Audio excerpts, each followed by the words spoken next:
네, 감사합니다. 기도해 주신 덕분에 휴가는 잘 보내고 왔습니다.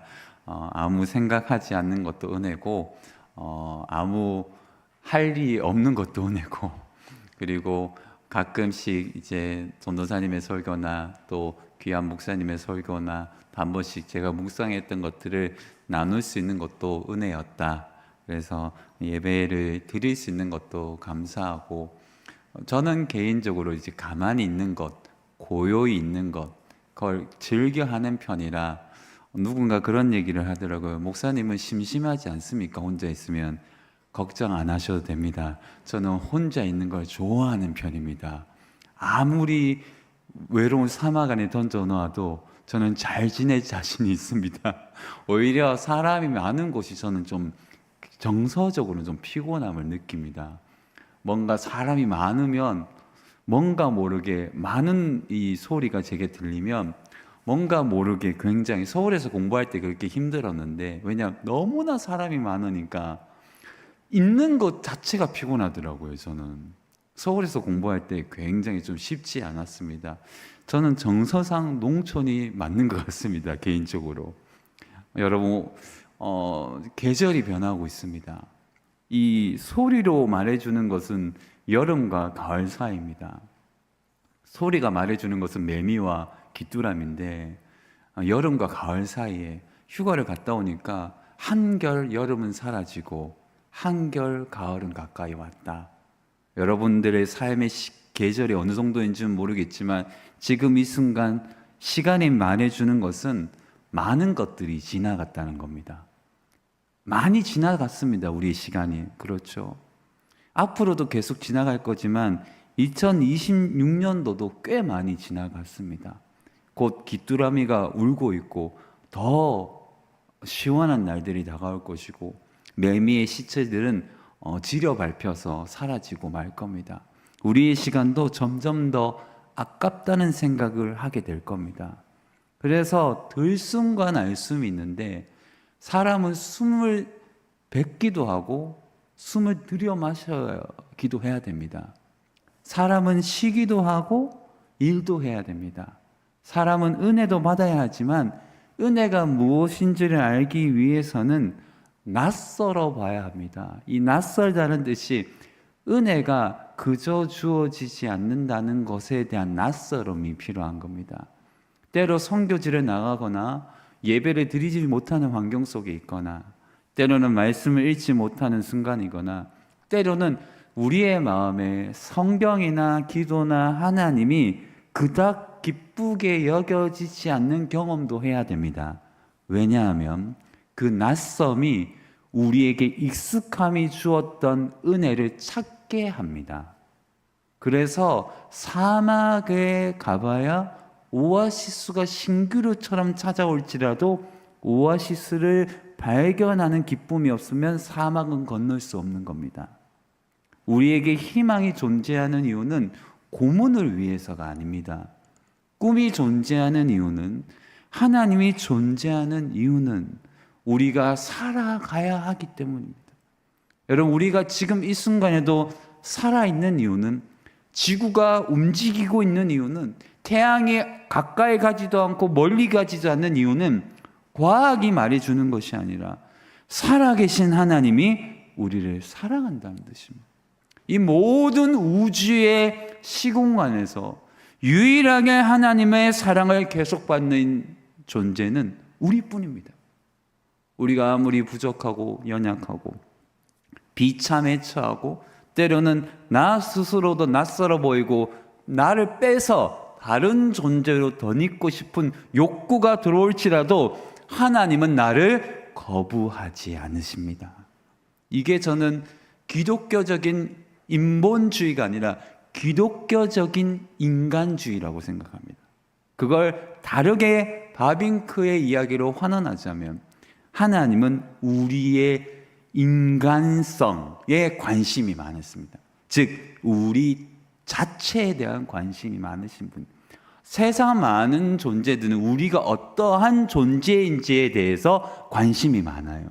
너가 어떤 차를 타고 다니는지, 어떤 직함은 있는지, 어느 정도의 어떤 능력이 있는지, 외모가 있는지, 네가 어떤 존재로서 펼칠 수 있는지를 관심 있게 생각하지만 성경은 우리 자체에 대한 관심이 많으십니다.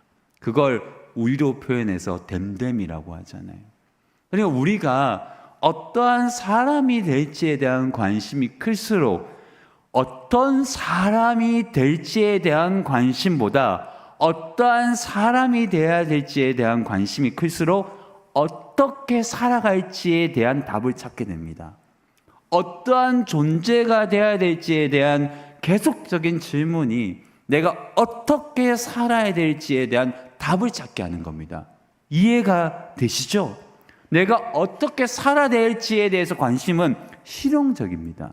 오늘 한나의 시선은 이와 같아요.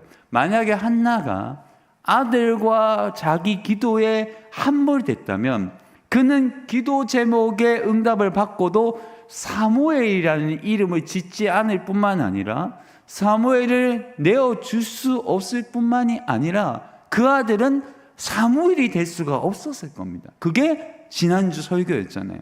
오늘 다시금 이 한나의 기도를 조금 더 깊게 들어가다 보면 우리의 삶의 모든 날들 속에서 우리가 같은 시간을 살아가지만 변화가 있는 시간이야말로 하나님이 역사하시는 시간일 뿐만 아니라 하나님이 우리에게 기대하는 시간이라는 것을 알게 되는 겁니다. 여러분, 우리가 변화할 때 주님은 기뻐하십니다. 우리는 굉장히 그걸 좀 거절해요. 우리를 있는 그대로 사랑하는 것에 대해서는 은혜를 받지만 맥스 루카이도의 얘기대로 있는 그대로 사랑하시지만 그 이유는 하나님의 아들 예수를 닮고 계속 변화되기 위해서 있는 그대로 사랑한다는 시작점인데 이것만 끊어서 읽지 후를 읽지 않는단 말이에요. 하나님이 우리를 그대로 사랑하시는 이유는 변화를 위해서입니다. 변화. 그건 하나님은 영원하신 분이시기 때문에 변화가 없고 우리의 변화는 계속될수록 좋은 쪽이라면 나쁘지 않아요. 진정성 있는 삶의 축이 변하지 않는다는 뜻은 새벽기도에 얘기한 대로 진정한 삶의 축이 변하지 않는다는 뜻은 그의 삶의 기도 제목과 그의 삶의 기도 제목 넘어 하나님, 특별히 한나로 보자면 한나의 기도는 변화가 됩니다.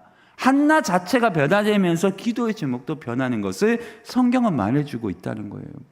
하나님은 한나에게 복을 주시고 사무엘을 주도 면밀한 계획을 가지고 계시고 여러분들을 향한 놀라운 복을 여전히 지금도 무한한 시간 속에서 가지고 계심을 믿으시기를 바랍니다. 그러나 그 복을 받기 위해서는 우리가 변화되는 방식과 확증을 경험하지 않고서는 그 변화 이후에 느낄 행복과 아름다움을 우리가 맞이할 수는 없어요.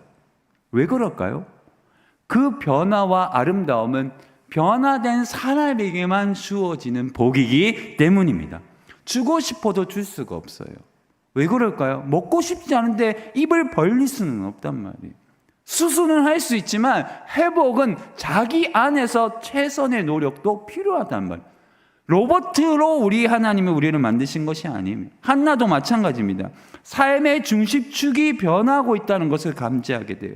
성경을 읽어보면 조금씩 자신에게서 자신의 기도 제목으로, 기도 제목에서 하나님 자신으로, 이게 변화가 감지가 돼요. 우리의 인생이 변화될 때도 자신 중심에서 자신의 기도 제목으로 움직이는 축이 바뀐다는 것을 경험하게 돼요. 우리가 우리 자신만 생각하다가 하나님을 사랑하고 우리의 가정을 사랑하며 하나님의 교회를 사랑하고 하나님이 기뻐하시는 것에 대한 관심이 들어오는 순간 삶의 축은 하나님께로서 전향을 시작합니다. 그러면 기도 제목이 바뀌어요. 그리고 나서 하나님 자신에 대한 관심으로 중심축이 움직이는 것을 보게 돼요. 그리고 하나님 자신에서 하나님이 바라시는 자신의 삶으로 축이 한 번 더 전환이 돼요. 하나님을 바라보면 우리는 그런 생각을 하게 됩니다. 하나님만 사랑하게 되면 불행해지는 거 아닙니까? 하나님만 사랑하게 되면 나의 취미와 유의와 오락은 안 하게 되는 거 아닙니까? 같이 한번 따라해 보겠습니다. 그럴지라도 우리는 한다. 여러분, 아무리 하나님 사랑해도 여러분들이 좋아하는 거 한다 안 한다? 하잖아요. 안 하는 게 아닙니다. 적절하게 하게 되는 균형이 잡힌다는 것을 깨닫게 될 거예요. 옛날에는 미친 듯이 내 모든 시간이 내 것이라 생각하면서 마구잡이로 돌렸지만 나의 시간 속에 하나님을 개입하고 하나님을 위한 시간으로 내 존재를 드리는 축을 바꾸면 취미와 유익이 그대로, 취미와 유희가 그대로 있지만 그 즐거움의 방향성과 방식이 달라져요. 그리고 그 즐거움과 방식이 사라지는 것이 아니라 더하는 은혜가 있을 줄 믿습니다. 취미가 사라지는 게 아니에요. 하나님의 기쁨을 위해서 우리가 전향하고 축을 바꾸면 우리는 모든 것이 사라진다고 생각하지만, 사단이 그렇게 얘기하지만, 하나님을 사랑하면 전혀 다른 차원의 진정성 있는 기쁨이 우리에게 찾아온다는 것을 경험으로 하시기를 바랍니다. 여러분, 저는 취미가 좀 다양하지만 그닥 취미라는 것이 요즘 별로 없어요, 솔직히. 참 아쉬운 게, 지난번에도 얘기한 듯이 저는 사실 책 읽는 게 취미는 아니에요. 음악 듣는 거 취미 아닙니다. 그림 그리는 거 솔직히 취미 아니에요. 그럼 도대체 목사님 무슨 취미가 있습니까? 라고 생각했을 때 나이가 드니 아무것도 그닥 재미있지 않아요.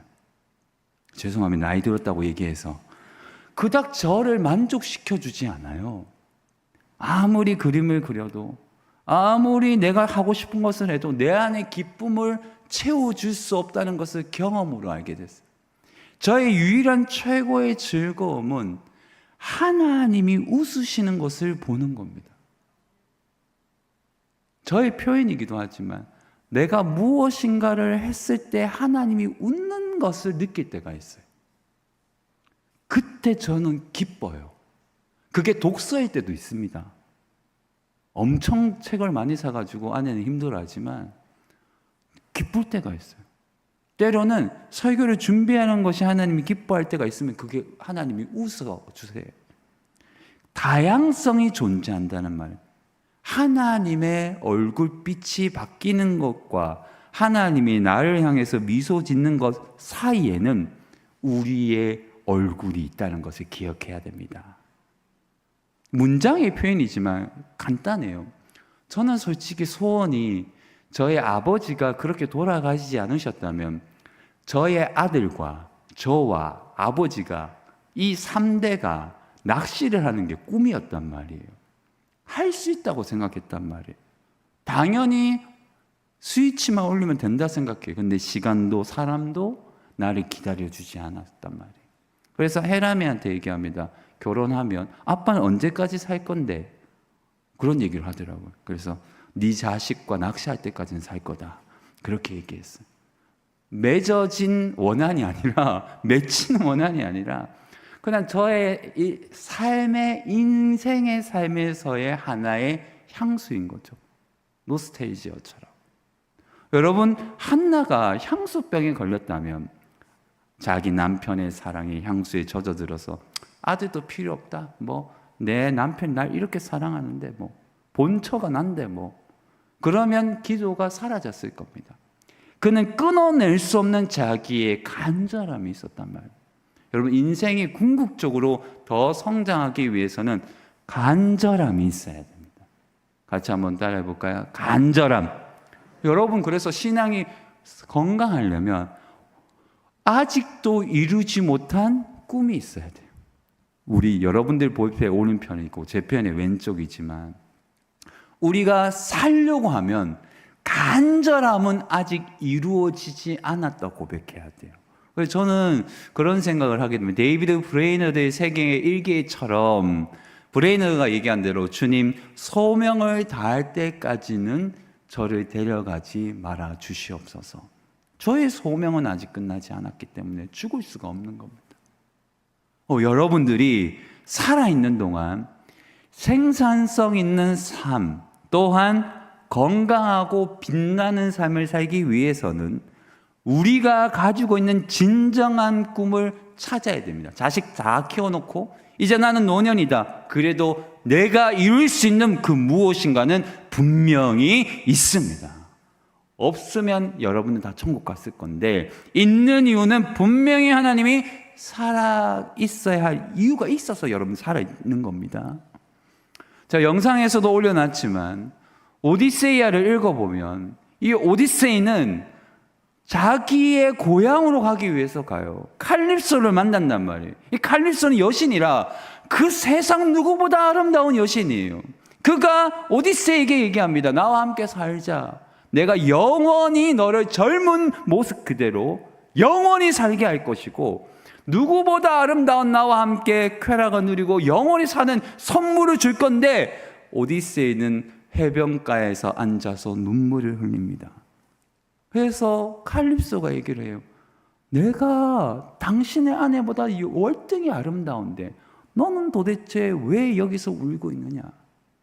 어떤 한 학자가 이 오디세이를 번역하고 의역하는데, 오디세이에게는 고향이 자기 자신이에요. 쾌락과 그 어떤 것도 줄 수 없는 진짜 자신은 이타카에 있는 거예요. 내 아들, 내 아내, 내가 가야 할 고향, 거기가 진짜 괴롭고 힘들고 영원히 못 살아도 그의 인생의 목적은 이타카로 돌아가는 겁니다. 우리가 전향해 볼까요? 한나가 기도하는 이유는 하나님을 만나기 위해서 하나님이 한나에게 영원히 궁극적으로 답이 없는 기도 제목을 준 것이 아니라, 답을 찾아 진정한 너의 인생의 목적은 하나님 자신이라는 것을 깨닫게 하기 위하여 기도 제목을 준 것 아니겠습니까?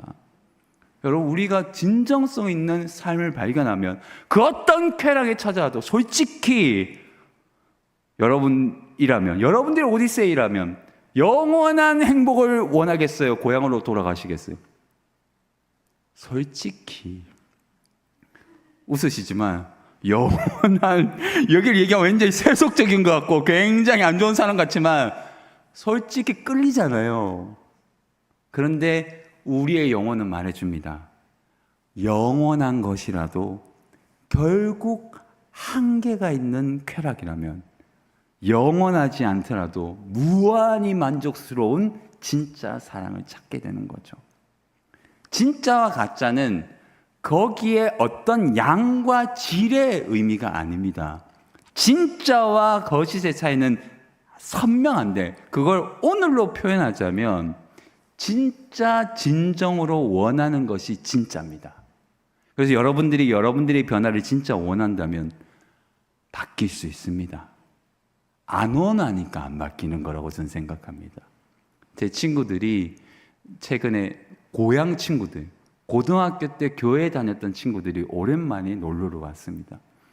진짜 웃긴 게, 그때 처음으로 제가 신학을 하고 20살 때부터 사역을 했으니까 21살에 제가 처음으로 차를 선물로 받았는데, 그게 에어컨도 안 되는, 이렇게 창문을 열어야 되는 전설의 티코입니다. 파워 핸들도 아니에요. 정말 빡심 있게 돌립니다. 그걸 가지고 5명이 섬진강을 일주했습니다. 하루 만에. 우리가 뭘 먹었는지도 기억이 안 나요. 휴게소에서 라면 김밥 먹었대요. 그 돈도 없으니 그냥 한 바퀴 돈 거예요. 여기가 섬진강이다라고 찍고 왔던 거죠. 이제 돈도 있고 시간도 있고 좋은 차 타고 매운탕을 먹는데, 하나 느끼는 게, 그때가 행복했을까요? 지금이 행복할까요? 그때가 추억으로 행복하지만 지금이 더 행복합니다. 왜냐? 진정성이 바뀌지 않았다는 거죠.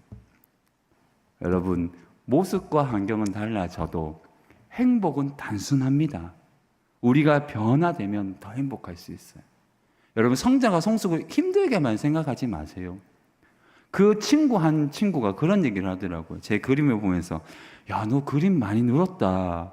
그러니까 제가 그런 얘기를 한 적이 있습니다. 솔직히 나는 그림에 소질이 없다. 그럼 얼마나 그렇게 해야 너처럼 그릴 수 있냐? 5년 정도만 이렇게 천천히 그려보라고. 그럼 된다고. 야, 우리가 그런 시간이 어디 있냐고. 그러면서 그 친구들이 하는 말이, 결국은 인내가 필요하구나. 맞아요. 저는 감사하게도 그림을 그리려고 했던 게 아니라 어쩌다가 그리다가 순간 좀 발전한 거예요.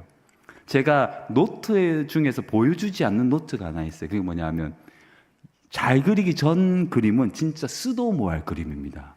여러분들이 보면 유치하고 초등학생도 이거보다 더 잘 그림이 저한테 있단 말이에요. 근데 그건 보여주지 않아요. 왜냐하면 창피하니까. 근데 그 시간이 없었으면 지금 있을까요? 없을까요? 없단 말이에요. 그러면 그 전 시간이 불행했을까요? 아니죠. 발전을 위한 시작점이었던 거죠. 지금은 끊임없이 그려도 그 전보다는 훨씬 잘 그리고 전문 작가는 아니지만 선물을 줄 정도는 된단 말이에요. 이 시간의 성장이 저를 즐거움과 작품으로 가까이 가게 하는 길을 열었단 말이에요. 여러분들이 걸작품이지만 진짜 걸작품으로 인정받기 위해서는 고쳐야 됩니다. 변화되어야 됩니다. 나쁜 의미가 아니라 같이 한번 따라해 보겠습니다. 변화는 주님이 원하시는 꿈이다. 주님이 원하시는 꿈이에요. 여러분들의 꿈이 아니라 주님의 꿈이란 말이에요. 주님의 꿈을 이루어 주시는 여러분들이 되시기를 바랍니다. 주님은 돈을 원하는 게 아닙니다. 돈은 주님이 더 많아요. 주님이 여러분들에게 헌신을 원하는 게, 헌신은 주님이 다 하세요. 근데 주님이 원하는 건 딱 한 가지입니다. 우리의 변화입니다. 주님의 얼굴이 더 웃을 수 있도록 후반기 때 더 하나님의 기쁨이 되기를 주의 이름으로 축복합니다. 오늘 한나의 변화가 성경에 감지됩니다. 여러분 18절 읽지는 않았지만 1장 18절 같이 한번 읽어볼까요? 같이 한번 성경이 있으니까 같이 읽겠습니다. 시작.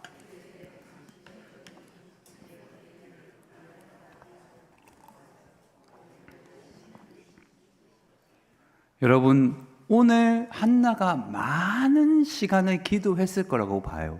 그러나 어느 순간 진짜 제대로 기도를 했단 말이에요. 그러니까 우리가 진짜 하나님을 간절히 사랑하면 진짜 기도가 태어나요. 제가 늘 얘기하지만 기도는 배우는 것이 아니라 태어나는 겁니다. 예전에 피아노를 코드로 저희 누님한테 배웠어요. 피아노 전공이니까. 막 치면 시끄럽다고 막 치지 말라고 막 뭐라 했어요. 정말 뭐라 했어요. 근데 막 혼나대로 계속 피아노를 쳤단 말이에요. 그러다가 좀 발전했는데 한나가 어느 순간 고통이 자기 안에 삽입되면서 하나님을 제대로 바라보게 된 거죠. 그리고 제대로 기도한 것 같아요. 진짜 제대로 한번 기도한. 그래서 시간의 점에서 발전은 더딘 것처럼 보이는데 식물처럼 자란다는 뜻이에요. 이건 뭐냐면 식물은 천천히 자라잖아요. 근데 어느 순간 쑥 자라는 것처럼 보이거든요. 근데 천천히 자라고 있다는 거거든요. 여러분 어느 순간 우리가 기도가 태어나게 돼요. 응답이 안 되는 것 같아요. 기도가 절절해지지 않는 것 같아요. 근데 어느 순간 계속 차고 넘치는 어느 한 점에서 하나님이 역사할 줄 믿습니다. 그 점을 가기까지 물을 데우는 시간이 필요하단 말이에요. 포기해서는 안 돼요. 끝까지 주님을 놓지 않으면 주님은 한나처럼 경험을 하게 하세요. 오늘 성경을 읽어보면 그가 엘리 제사장 앞에서 간절히 기도한 후에 은혜 받기를 원합니다라고 하고 성경은 그가 어떻게 변했는지를 정확하게 얘기해요. 가서 먹고 얼굴에 다시는 근심빛이 없더라. 이걸 본문을 직역하면 이런 뜻은 아니에요. 번역을 잘했고 번역을 했죠. 완전한 번역을 한 건데 직역은 이런 뜻이 아니에요. 직역을 해보면 오히려 더 선명해요. 그의 이전의 얼굴은 다시는 존재하지 않았다는 뜻입니다. 더 적극적으로 번역하면 이전 얼굴은 자신에게 있지 않았다는 거예요. 쉽게 말해서 얼굴이 달라졌단 말이에요.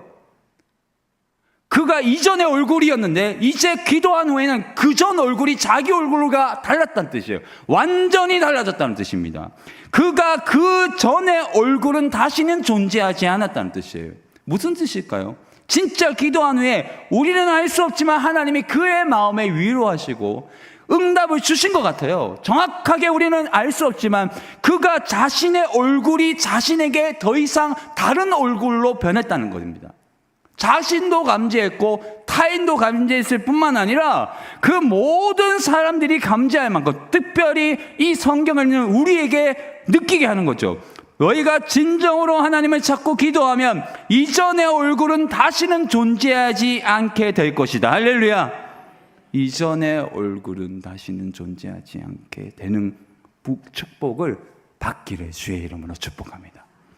기도를 하면, 진짜 기도를 하면, 저도 경험상 아는 것인데 진짜 이전 얼굴을 보지 않게 돼요.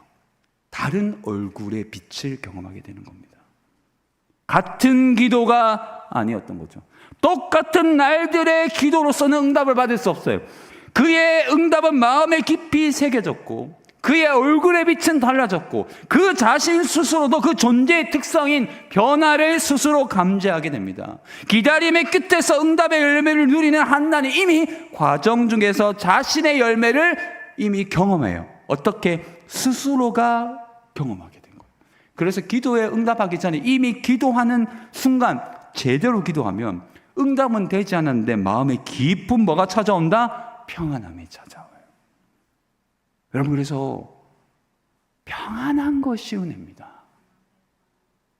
때로 돈이 없고 배고픈데 평안할 때가 있어요. 아무 근심 걱정이 없고 하는 일마다 잘 되는데 뭔가 재미가 없을 때가 있어요. 차이가 뭐라고 생각하세요? 간절함의 차이이기도 하고 하나님과 있다 있는 인생이 아닐 때 찾아오는 공허일 가능성이 많아요. 오디세이를 시작했으니까 비유를 다시 해볼까요? 이타카로 돌아가려고 하는 오디세이가 간절하게 자기 자신의 아들과 텔레마코스, 자기 자신의 아들과 자기 자신의 아내를 그리워하지 않았다면, 눈물을 흘리면서 자기 삶의 방향성을 처절하게 눈물로 고백하지 않았다면 자기 자신을 덮었을 겁니다. 어떻게 해요? 그냥 여기서 살지 뭐, 모르겠다. 근데 그는 자신의 눈물로 증언을 삼아요. 어떻게? 나는 여기 있을 존재가 아니구나. 이게 무슨 뜻일까요? 우리가 우리의 인생에 공허가 찾아오는 이유는 죄를 지어서도 그래요.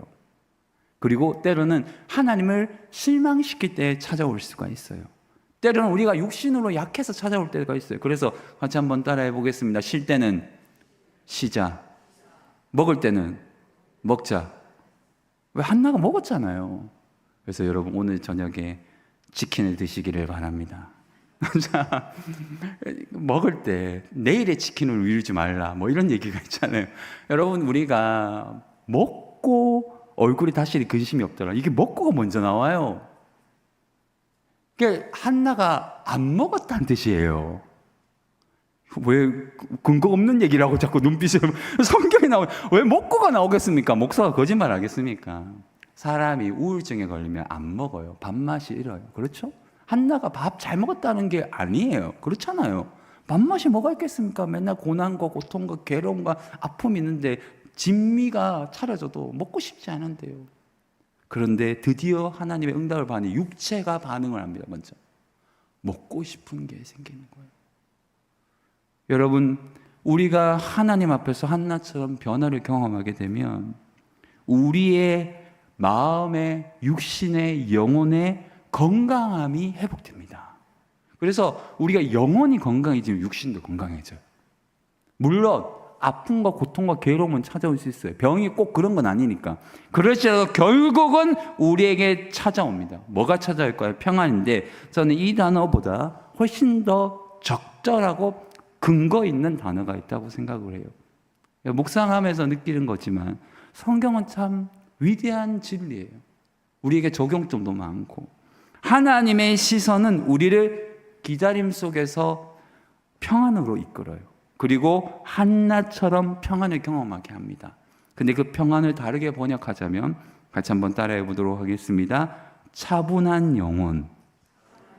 이게 조용한 사람이 된다는 뜻이 아니에요. 여러분, 차분한 영혼이 된다는 것을 교본 문헌에서 여러 좀 찾아보니까 이 차분하다는 뜻은 근거 없는 얄팍한 허상의 기쁨을 누리지 않는다는 거예요. 차분해진다는 것은 쾌락에 막 들뜨는 게 아니에요.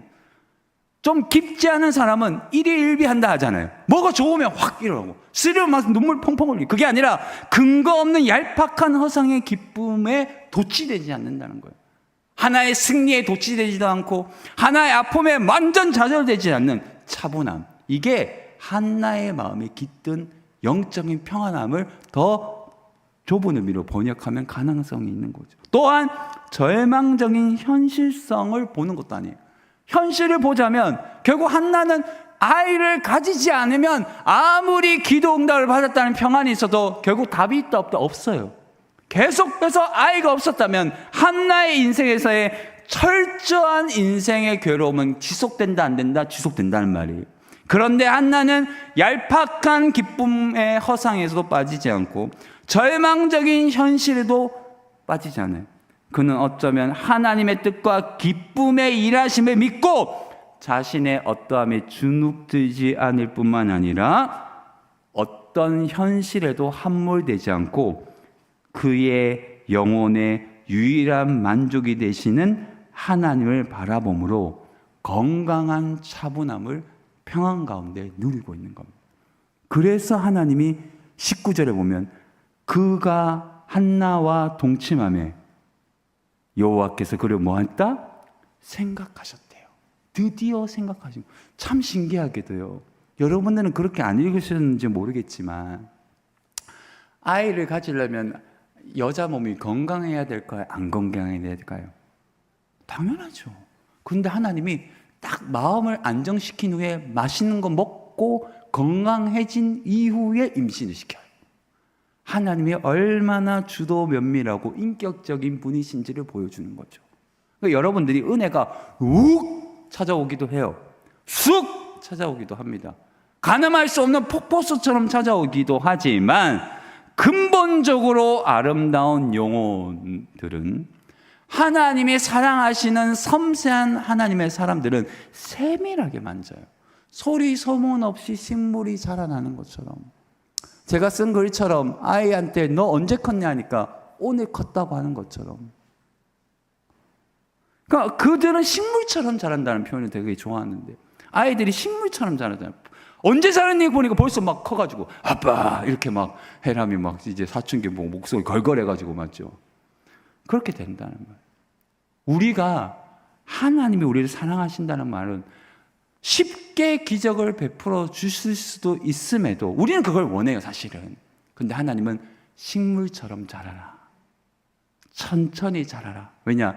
자라는 기쁨을 함께 하고 싶기 때문입니다. 아무도 감동받지 않지만 자라는 기쁨을 누리는 것이 주님이 제일 좋아하는 거예요. 쑥 자랐다. 바퀴벌레처럼. 벌써 끝났네. 냅다 버려라. 이런 게 되는 거잖아요. 천천히 자라는 기쁨을 얼마나 좋아하시겠어요. 사랑스럽기 때문에 그래요. 아무도 감동을 받지 않았지만 저에게는 무한한 감동이 있었단 말이에요. 왜냐? 저를 보니 아주 천천히 살았단 말이에요. 야, 진짜 너는 안 고쳐진다. 매를 맞아도 안 고쳐지고 달대도 안 고쳐지고 이러저러서 어느 순간 나도 나를 감당할 수 없는 절망을 만나서 잘하고 포기했다가 또 일으켜주시고 교만하면 거꾸로 주시고 막 완전 이렇게 됐다가 결국 눈 떠보니 하나님의 은혜로 그나마 사람처럼 살고 있는 겁니다. 우리가 사람처럼 살고 있는 이유는 우리의 어떠함이 아닙니다.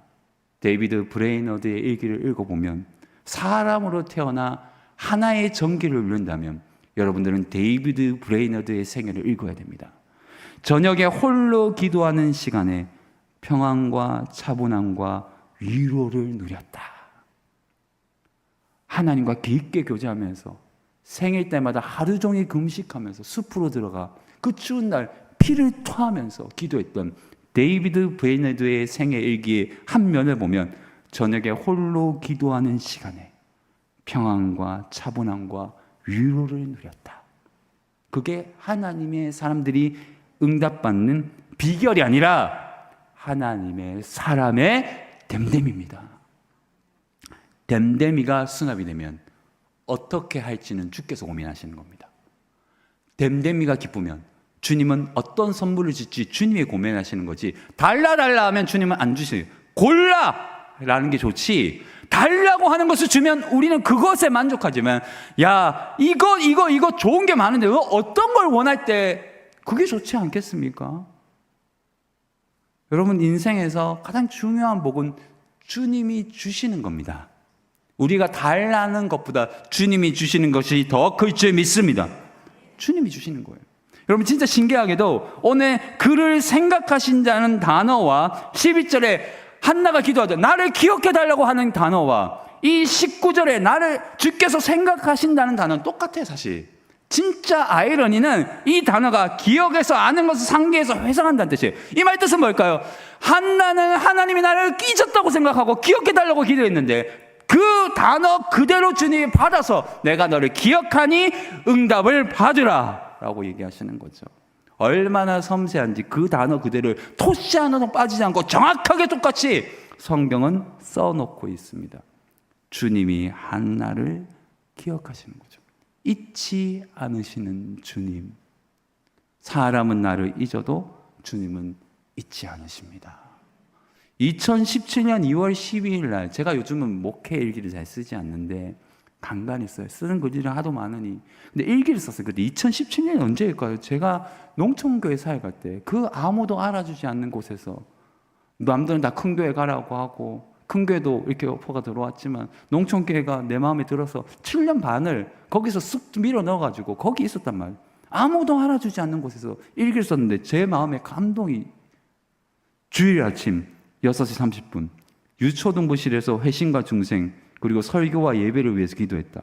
말할 수 없는 고요함이 임하고 차분해졌다. 마음에 깊이 섬세한 메시지가 다가온다. 나는 너와 교제하고 싶다. 이게 저 2017년 2월 12일 날 주일날 저의 일기 중에 있어요. 하나님이 내게 원하시는 것은 목사가 아니에요. 구리중앙교회를 600명, 700명 부흥시키는 것도 맞아요. 근데 그게 저에게는 목회의 답이 아니에요. 내게 원하는 건 주님은 나라는 존재의 성장입니다. 내가 하나님을 더 배울 수 있는 거룩한 존재가 되기를 주님은 갈망하고 계세요. 이것이 나의 유일한 소망이 될 때 우리는 어느 누구도 가늠할 수 없는 순결과 순수함에 이를 수 있단 말이에요. 그건 누가 줄 수 있는 게 아니에요. 순전함은 누가 주는 게 아니라 주를 향한 자들에게 주시는 복이에요. 순결해지고 싶고 순전하고 싶은 욕망이 저를 채우고 있습니다. 이건 대단한 사람이 되고자 하는 뜻이에요. 대단하고자 하는 자는 대단해질 수가 없어요. 소하게 얘기한 대로 6일 고전에 소하게 얘기한 대로 대단해지고 싶은 자는 대단해질 수 없어요. 소인배는 결국 그럴 수밖에 없어요.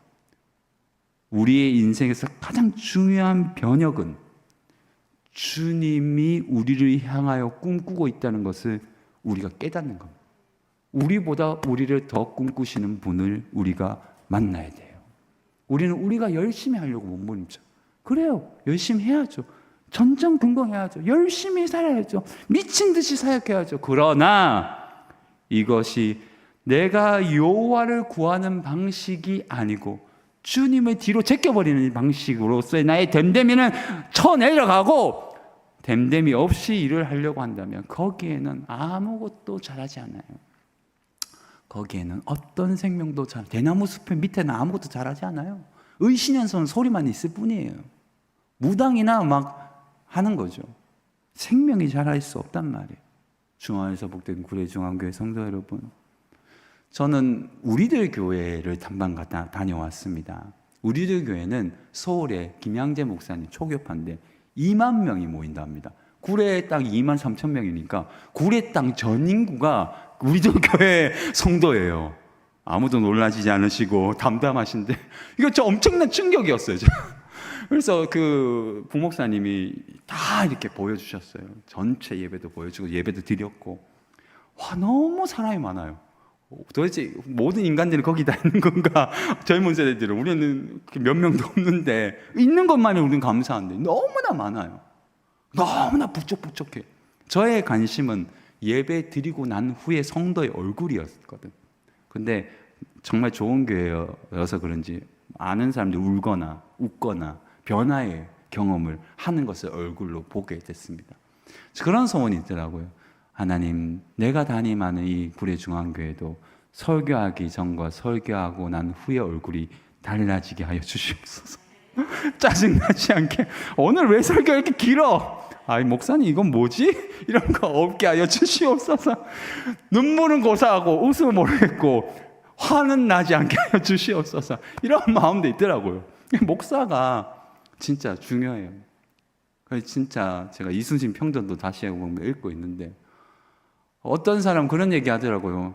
목사님 왜 이렇게 기억력이 없습니까? 저는 잘 생일도 까맣게 있고 제 집 주소도 잘 몰라요. 제가 기억상실증에 걸렸다는 뜻이 아닙니다. 그 뜻이 제 입력값이 너무 많아요. 해야 될 게 너무 많아요. 입력값이 너무 들어오는 게 많아서 제가 기억해야 될 한계가 많아요. 제가 머리가 안 좋거든요. 제가 머리만 좋았으면 더 큰 사람이 됐을 건데 머리가 안 좋아요. 그래서 기억력이 다 반토막을 버렸어요. 해야 될 일도 많고 기억할 일도 많아가지고. 그런데 제가 하나 발견한 게 있는데 그게 뭐냐 하면 가장 내가 머리가 안 좋고 잘 못하고 부족하고 연약한 걸 깨달으니 항상 겸손해요. 그것도 교만이겠지만 저는 참 저를 잘 알아요. 그래서 누군가 얘기하더라고요. 목사님은 참 담임 목사 같지 않다. 영원히 부목사처럼 지낼 수는 없는데 뭔가 이게 권위의식이 제게 별로 없어요. 권위가 있어야 되겠고 권위는 있기를 바라지만 권위의식은 별로 없어요. 여러분, 저는 진심으로 여러분들이 하나님이 웃으시는 대상이 되기를 바랍니다. 하나님이 우는 사람이 되지 않기를 바라요.